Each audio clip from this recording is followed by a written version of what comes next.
जो लोग महाराष्ट्र से परिचित होंगे उन्हें पता होगा कि वहां पर जब जय भवानी कहते हैं तो जय शिवाजी का बुलंद नारा लगता है। जय भवानी, जय भवानी, जय भवानी, जय भवानी। आज हम यहां पर एक और ऐतिहासिक महाविजय का उत्सव मनाने के लिए इकट्ठे हुए हैं। आज महाराष्ट्र में विकासवाद की जीत हुई है। महाराष्ट्र में सुशासन की जीत हुई है।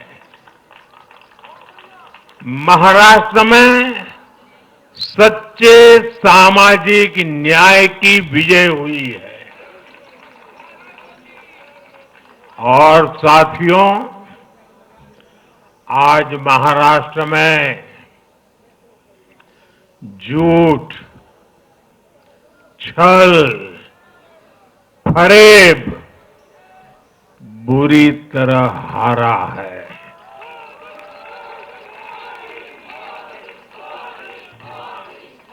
विभाजनकारी ताकतें हारी है। आज नेगेटिव पॉलिटिक्स की पराजय हुई है। आज परिवारवाद की हार हुई है।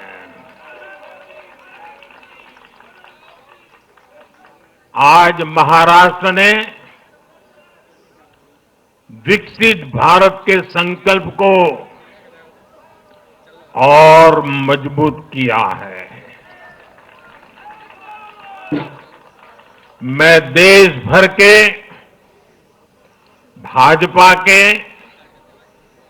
एनडीए के सभी कार्यकर्ताओं को बहुत बहुत बधाई देता हूं, उन सबका अभिनंदन करता हूं।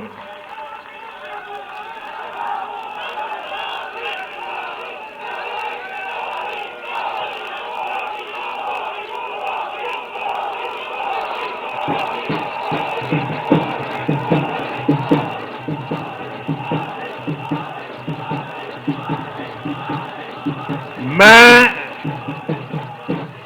श्री एकनाथ शिंदे जी, मेरे परम मित्र देवेंद्र फडणवीस जी, भाई अजित पवार जी, उन सब की भी भूरी भूरी प्रशंसा करता हूं। साथियों, आज देश के अनेक राज्यों में उपचुनावों के भी नतीजे आए हैं। नड्डा जी ने विस्तार से बताया है, इसलिए मैं विस्तार में नहीं जा रहा हूं। लोकसभा की भी हमारी एक सीट और बढ़ गई है।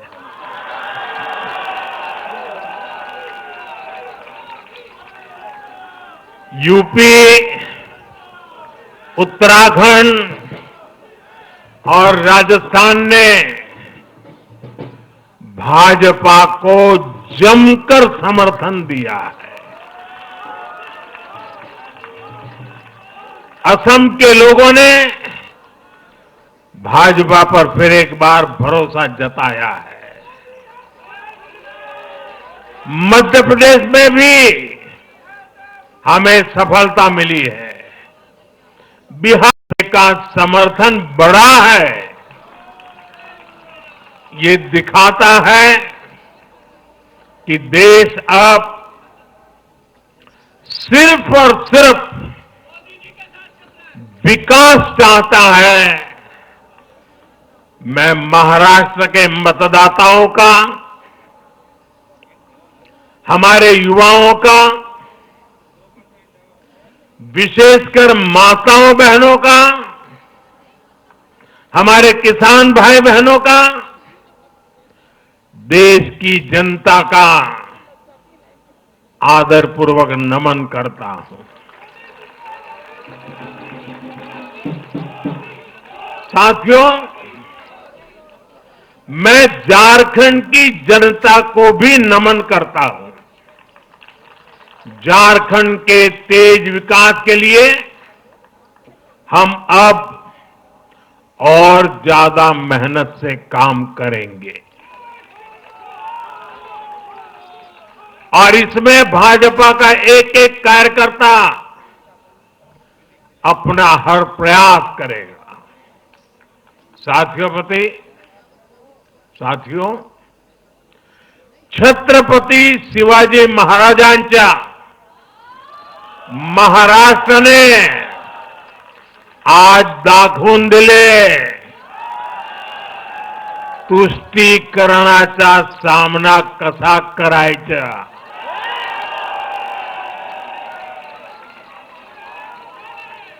छत्रपती शिवाजी महाराज, शाहूजी महाराज, महात्मा फुले,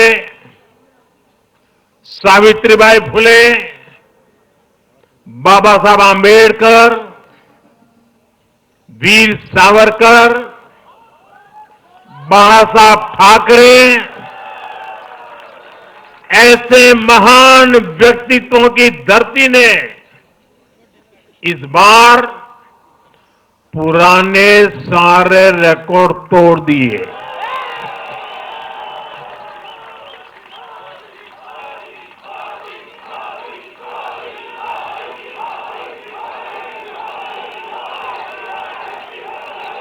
और साथियों,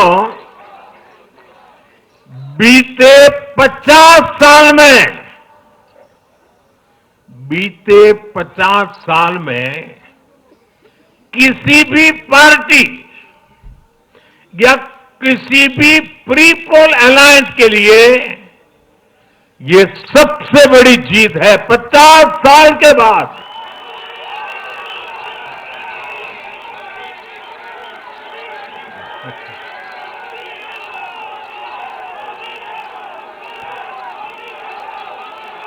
और एक महत्वपूर्ण बात मैं बताता हूं,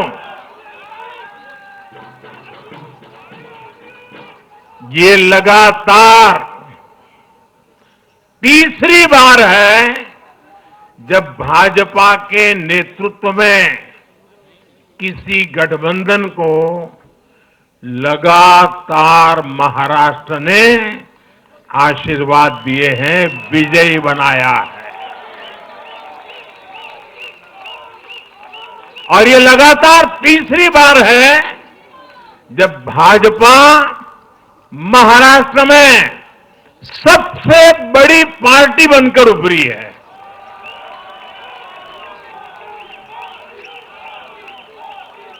साथियों, ये निश्चित रूप से ऐतिहासिक है। ये भाजपा के गवर्नेंस मॉडल पर मुहर है।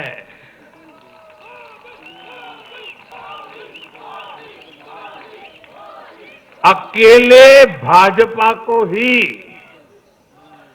कांग्रेस और उसके सभी सहयोगियों से कहीं अधिक सीटें महाराष्ट्र के लोगों ने दी है।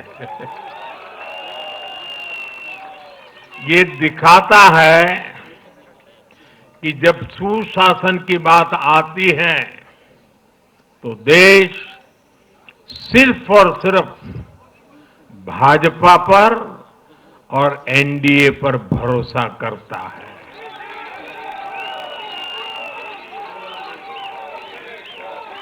साथियों, एक और बात है जो आपको और खुश कर देगी। महाराष्ट्र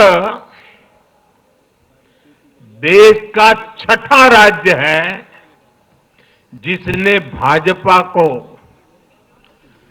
लगातार 3 बार जनादेश दिया है।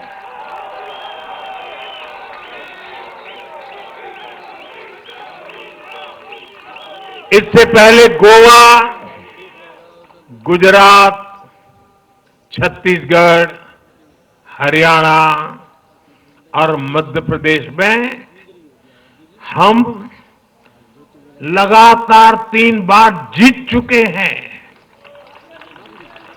और बिहार में भी एनडीए को 3 बार से ज्यादा बार लगातार जनादेश मिला है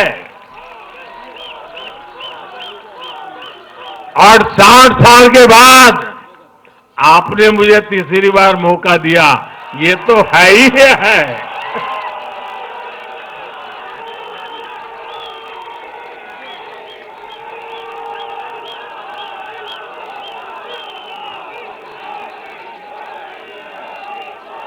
ये जनता का हमारे सुशासन के मॉडल पर विश्वास है और इस विश्वास को बनाए रखने में हम कोई कोर कसर बाकी नहीं रखेंगे। साथियों, मैं आज महाराष्ट्र की जनता जनार्दन का विशेष अभिनंदन करना चाहता हूं। लगातार तीसरी बार स्थिरता को चुनना ये महाराष्ट्र के लोगों की सूझबूझ को दिखाता है। हां, बीच में जैसा भी नड्डा जी ने विस्तार से कहा था, कुछ लोगों ने धोखा करके अस्थिरता पैदा करने की कोशिश की, लेकिन महाराष्ट्र ने उनको नकार दिया है और उस पाप की सजा मौका मिलते ही दे दी है।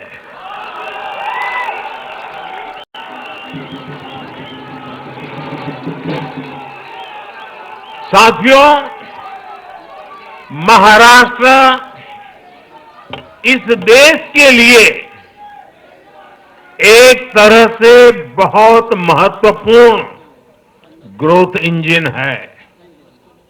इसलिए महाराष्ट्र के लोगों ने जो जनादेश दिया है, वो विकसित भारत के लिए बहुत बड़ा आधार बनेगा। वो विकसित भारत के संकल्प की सिद्धि का आधार बनेगा। साथियों, हरियाणा के बाद महाराष्ट्र के चुनाव का भी सबसे बड़ा संदेश है एकजुटता। एक है तो एक है तो एक है तो ये आज देश का महामंत्र बन चुका है। कांग्रेस और उसके इकोसिस्टम, उन्होंने सोचा था कि संविधान के नाम पर झूठ बोलकर, आरक्षण के नाम पर झूठ बोलकर एससी, एसटी, ओबीसी को छोटे छोटे समूह में बांट देंगे। वो सोचते थे सब बिखर जाएंगे। कांग्रेस और उसके साथियों की साजिश को महाराष्ट्र ने सिरे से खारिज कर दिया है। महाराष्ट्र ने डंके की चोट पर कहा है, एक है तो एक है तो एक है तो सेब है के भाव ने जाति, धर्म, भाषा और क्षेत्र के नाम पर लड़ाने वालों को सबक सिखाया है, सजा की है।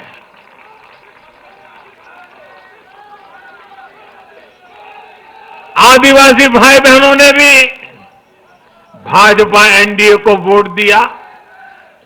ओबीसी भाई बहनों ने भी भाजपा एनडीए को वोट दिया। मेरे दलित भाई बहनों ने भी भाजपा एनडीए को वोट दिया। समाज के हर वर्ग ने भाजपा एनडीए को वोट दिया। ये कांग्रेस और इंडी गठबंधन के उस पूरे इकोसिस्टम की सोच पर करारा प्रहार है जो समाज को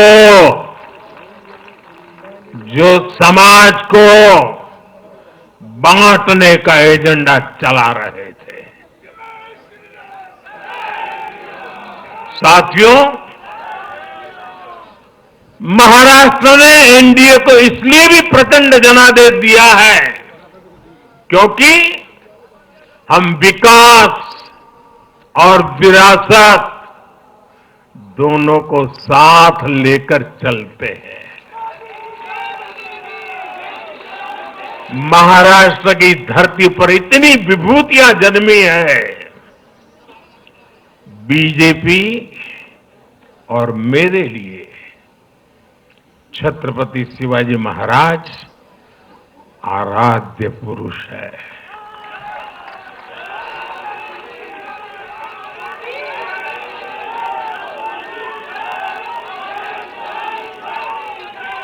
धर्मवीर छत्रपति संभाजी महाराज हमारी प्रेरणा है।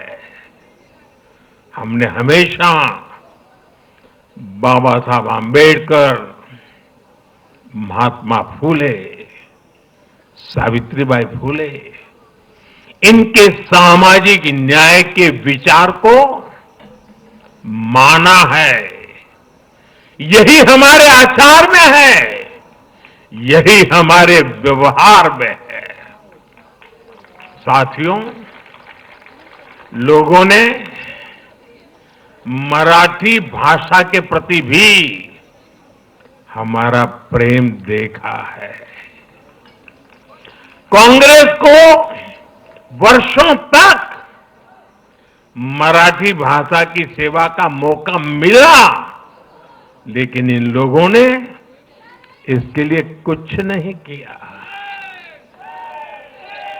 हमारी सरकार ने मराठी को क्लासिकल लैंग्वेज का दर्जा दिया।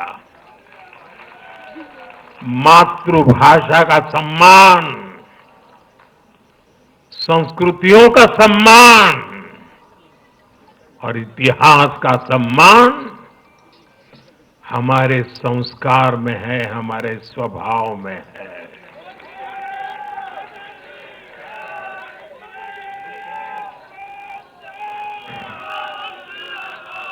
और मैं तो हमेशा कहता हूं, मातृभाषा का सम्मान मतलब अपनी मां का सम्मान।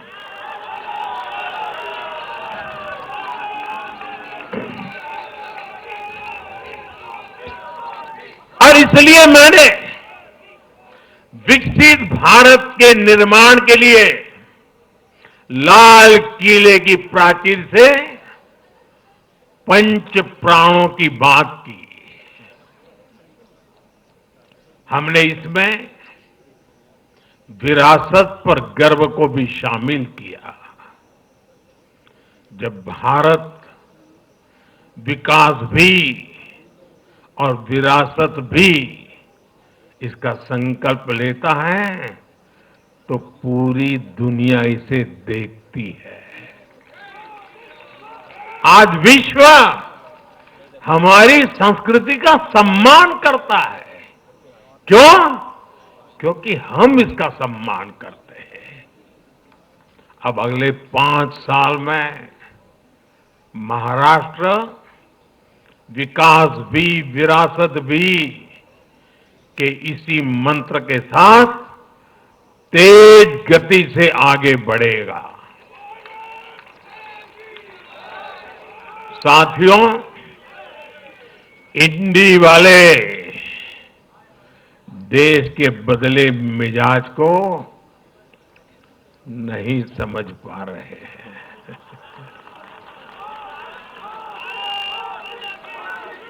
ये लोग सच्चाई को स्वीकार करना ही नहीं चाहते। ये लोग आज भी भारत के सामान्य वोटर के विवेक को कम करके आंकते हैं। देश का वोटर, देश का मतदाता अस्थिरता नहीं चाहता। देश का वोटर नेशन फर्स्ट की भावना के साथ है। जो कुर्सी फर्स्ट का सपना देखते हैं, उन्हें देश का वोटर पसंद नहीं करता। साथियों, देश के हर राज्य का वोटर दूसरे राज्यों की सरकारों का आकलन भी करता है। वो देखता है कि जो एक राज्य में बड़े बड़े प्रॉमिस करते हैं, उनकी परफॉर्मेंस दूसरे राज्य में कैसी है। महाराष्ट्र की जनता ने भी देखा कि कर्नाटका, तेलंगाना और हिमाचल में कांग्रेस सरकारें कैसे जनता से विश्वासघात कर रही है। ये आपको पंजाब में भी देखने को मिलेगा।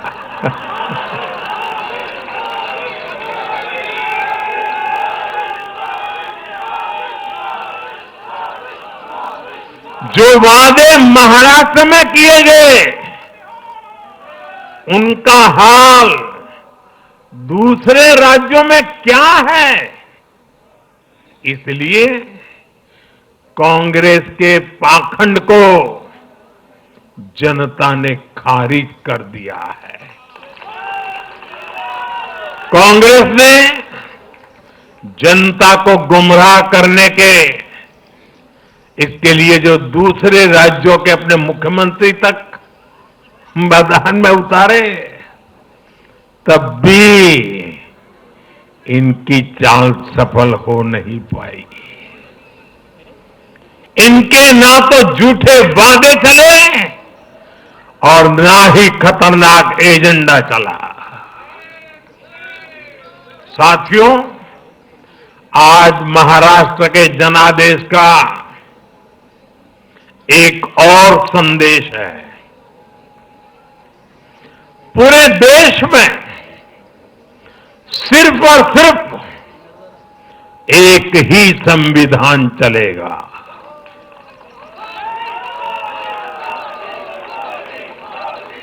वो संविधान है बाबा साहब आंबेडकर का संविधान, भारत का संविधान। जो भी सामने या पर्दे के पीछे देश में दो संविधान की बात करेगा, उसको देश पूरी तरह से नकार देगा। कांग्रेस और उसके साथियों ने जम्मू कश्मीर में फिर से आर्टिकल 370 की दीवार बनाने का प्रयास किया।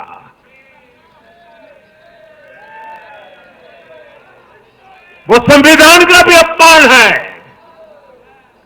महाराष्ट्र ने उनको साफ साफ बता दिया कि ये नहीं चलेगा। अब दुनिया की कोई भी ताकत, और मैं कांग्रेस वालों को कहता हूं, कान खोल के सुन लो,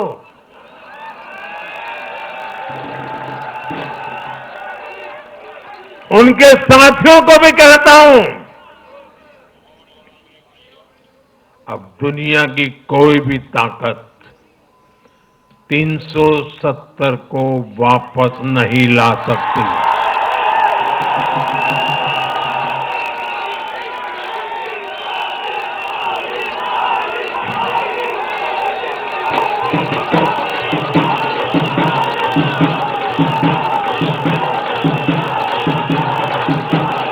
साथियों, महाराष्ट्र के इस चुनाव ने इंडी वालों का या अगाड़ी वालों का दो मुहा चेहरा भी देश के सामने खोल करके रख दिया है।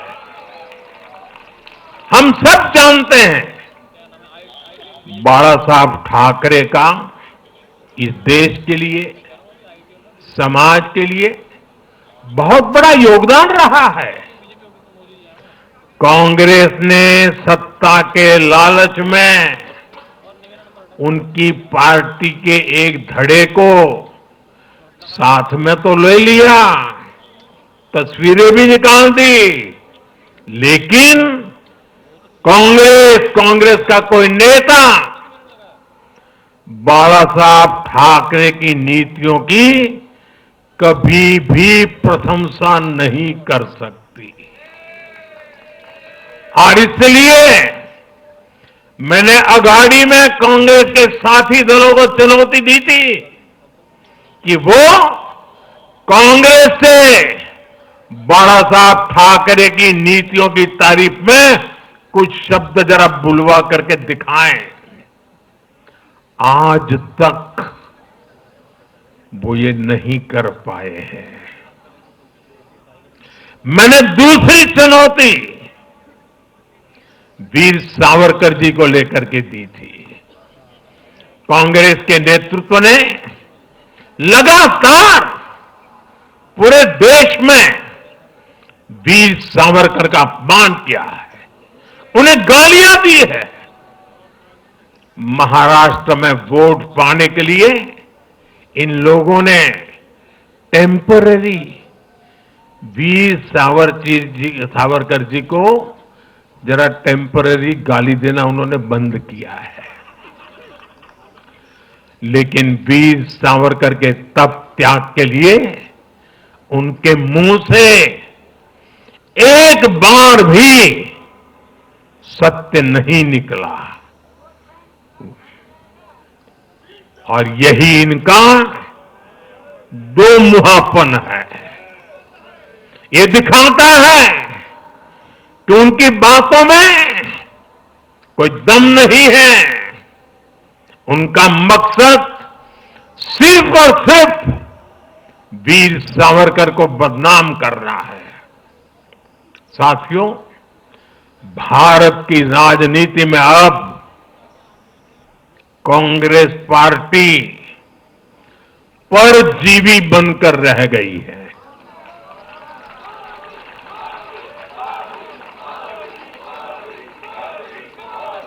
कांग्रेस पार्टी के लिए अब अपने दम पर सरकार बनाना लगातार मुश्किल हो रहा है। हाल ही के चुनावों में जैसे आंध्र प्रदेश, अरुणाचल प्रदेश, सिक्किम, हरियाणा और आज महाराष्ट्र में उनका सुपड़ा साफ हो गया।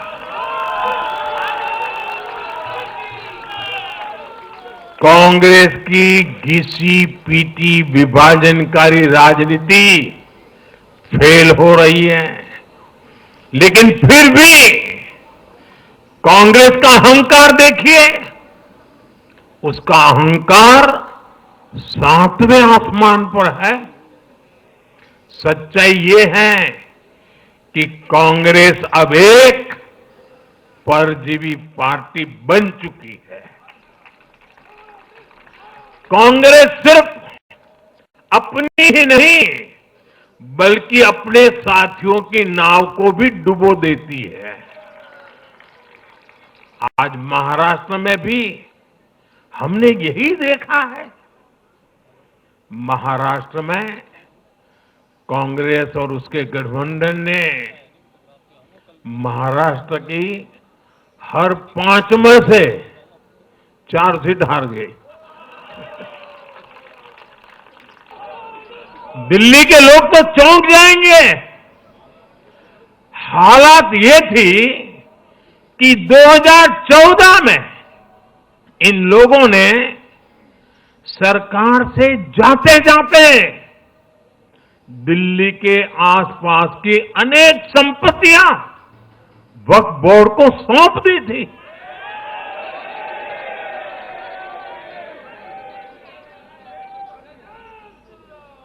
बाबा साहब आम्बेडकर जी ने जो संविधान हमें दिया है ना, जिस संविधान की रक्षा के लिए हम प्रतिबद्ध है, संविधान में वक्फ कानून का कोई स्थान ही नहीं है।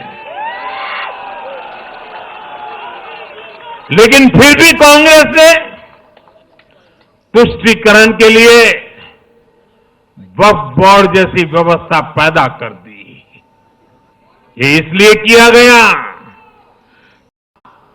वोट बैंक बढ़ सके, सच्ची पंथ निरपेक्षता को कांग्रेस ने एक तरह से मृत्यु दंड देने की कोशिश की है।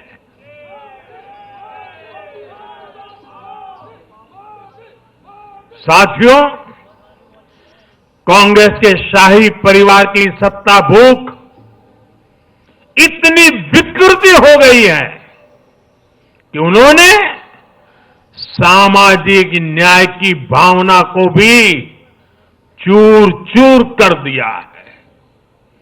एक समय था जब कांग्रेस के नेता इंदिरा जी समेत खूब जात पात के खिलाफ बोलते थे, पब्लिकली लोगों को समझाते थे, एडवर्टाइजमेंट छापते थे। लेकिन आज यही कांग्रेस और कांग्रेस का एक परिवार खुद की सत्ता भूख को शांत करने के लिए जातिवाद का जहर फैला रहा है। इन लोगों ने सामाजिक न्याय का गला घोंट दिया है। साथियों, एक परिवार की सत्ता भूख इतने चरम पर है कि उन्होंने खुद की पार्टी को ही खा लिया है।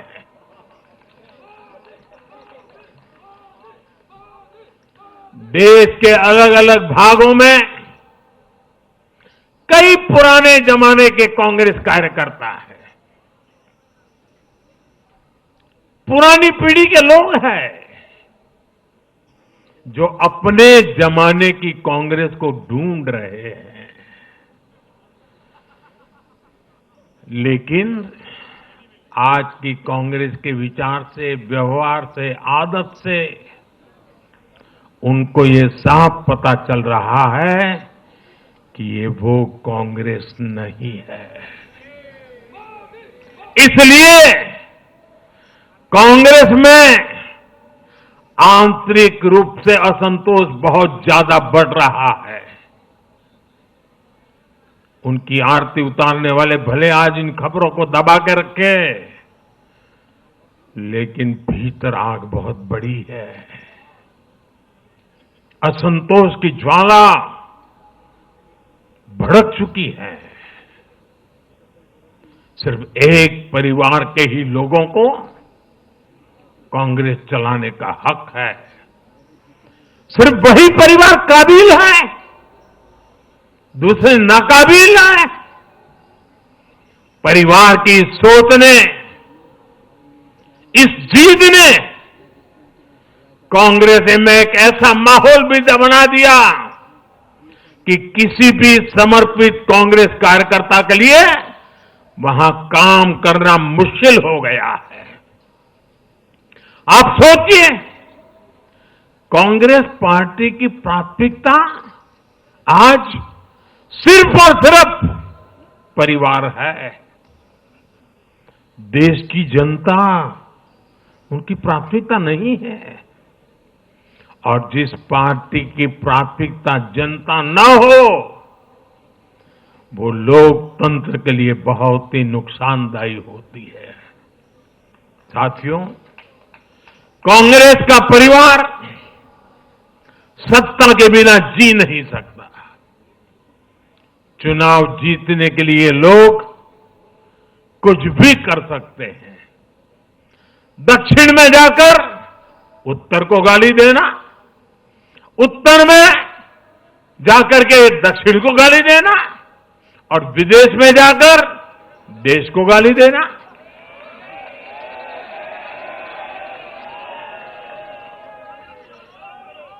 और अहंकार इतना कि ना किसी का मान, ना किसी की मर्यादा, और खुलेआम झूठ बोलते रहना, हर दिन एक नया झूठ बोलते रहना। यही कांग्रेस और उसके परिवार की सच्चाई बन गई है। आज कांग्रेस का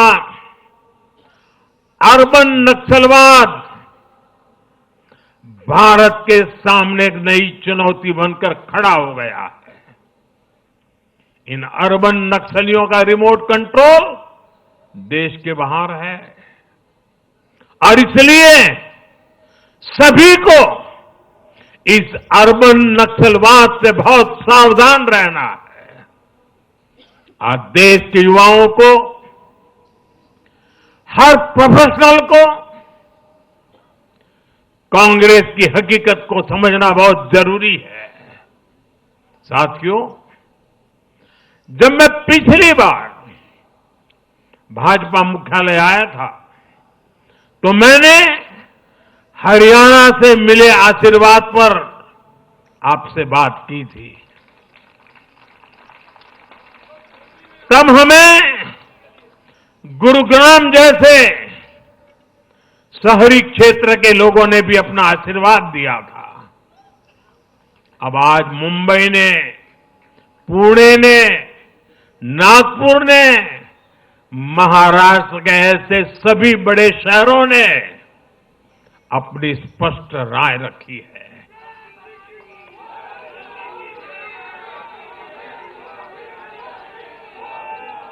शहरी क्षेत्रों के गरीब हो,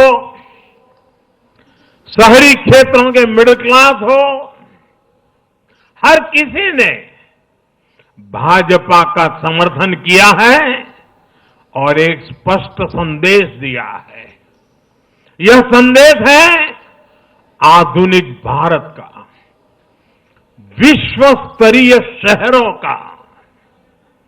हमारे महानगरों ने विकास को चुना है, आधुनिक इंफ्रास्ट्रक्चर को चुना है और सबसे बड़ी बात, उन्होंने विकास में रोड़े अटकाने वाली राजनीति को नकार दिया है। आज बीजेपी हमारे शहरों में ग्लोबल स्टैंडर्ड के इंफ्रास्ट्रक्चर बनाने के लिए लगातार काम कर रही है। चाहे मेट्रो नेटवर्क का विस्तार हो, आधुनिक इलेक्ट्रिक बसें हो, कोस्टल रोड और समृद्धि महामार्ग जैसे शानदार प्रोजेक्ट हो, एयरपोर्ट का आधुनिकीकरण हो, शहरों को स्वच्छ बनाने की मुहिम हो, इन सभी पर बीजेपी का बहुत ज्यादा जोर है।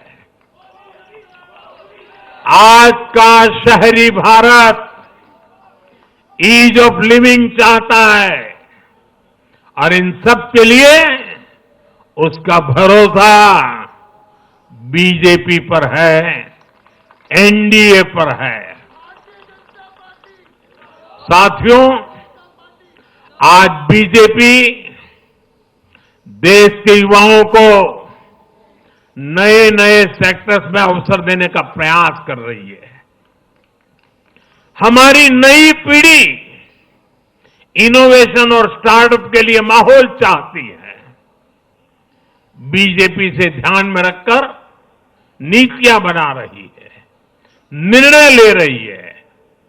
हमारा मानना है कि भारत के शहर विकास के इंजन है। शहरी विकास से गांवों को भी ताकत मिलती है। आधुनिक शहर नए अवसर पैदा करते हैं। हमारा लक्ष्य है कि हमारे शहर दुनिया के सर्वश्रेष्ठ शहरों की श्रेणी में आए और बीजेपी एनडीए सरकारें इसी लक्ष्य के साथ काम कर रही है। साथियों, मैंने लाल किले से कहा था कि मैं 1,00,000 ऐसे युवाओं को राजनीति में लाना चाहता हूं जिनके परिवार का राजनीति से कोई संबंध नहीं।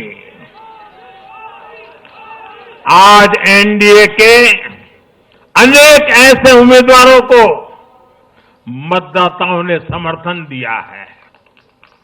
मैं इसे बहुत शुभ संकेत मानता हूं। साथियों, अरे चुनाव आएंगे जाएंगे, लोकतंत्र में जय पराजय भी चलती रहेगी, लेकिन भाजपा का एनडीए का ध्येय सिर्फ चुनाव जीतने तक सीमित नहीं है। हमारा ध्येय सिर्फ सरकार बनाने तक सीमित नहीं है। हम देश बनाने के लिए निकले हैं। हम विकसित भारत बनाने के लिए निकले हैं। भारत का हर नागरिक, एनडीए का हर कार्यकर्ता, भाजपा का हर कार्यकर्ता दिन रात इसमें जुटा है। हमारी जीत का उत्साह हमारे इस संकल्प को और मजबूत करता है। हमारे जो प्रतिनिधि चुनकर आए हैं वो इसी संकल्प के लिए प्रतिबद्ध है। हमें देश के हर परिवार का जीवन आसान बनाना है। हमें सेवक बनकर, और ये मेरे जीवन का मंत्र है, हमें सेवक बनकर देश के हर नागरिक की सेवा करनी है। हमें उन सपनों को पूरा करना है जो देश की आजादी के मतवालों ने भारत के लिए देखे थे। हमें मिलकर विकसित भारत का सपना साकार करना है। सिर्फ 10 साल में हमने भारत को दुनिया की 10वीं सबसे बड़ी इकोनॉमी से दुनिया की 5वीं सबसे बड़ी इकोनॉमी बना दिया।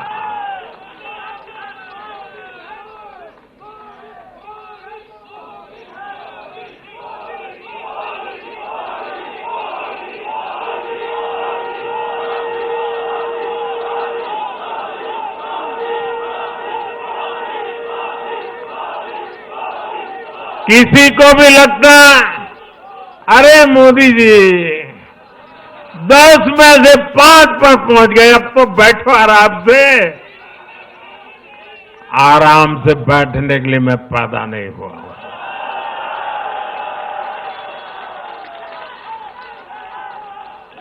वो दिन दूर नहीं जब भारत दुनिया की तीसरी सबसे बड़ी अर्थव्यवस्था बन के रहेगा।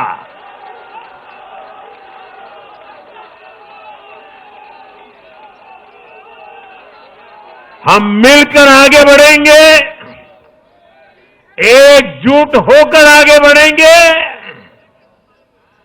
तो हर लक्ष्य पाकर रहेंगे। इसी भाव के साथ एक है तो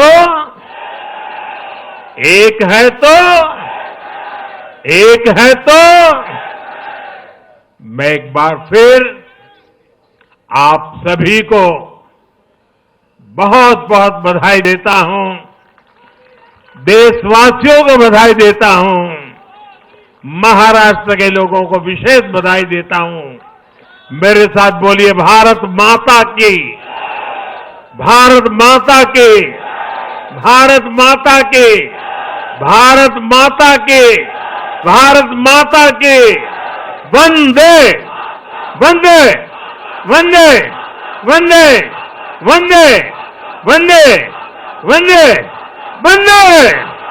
बहुत बहुत धन्यवाद।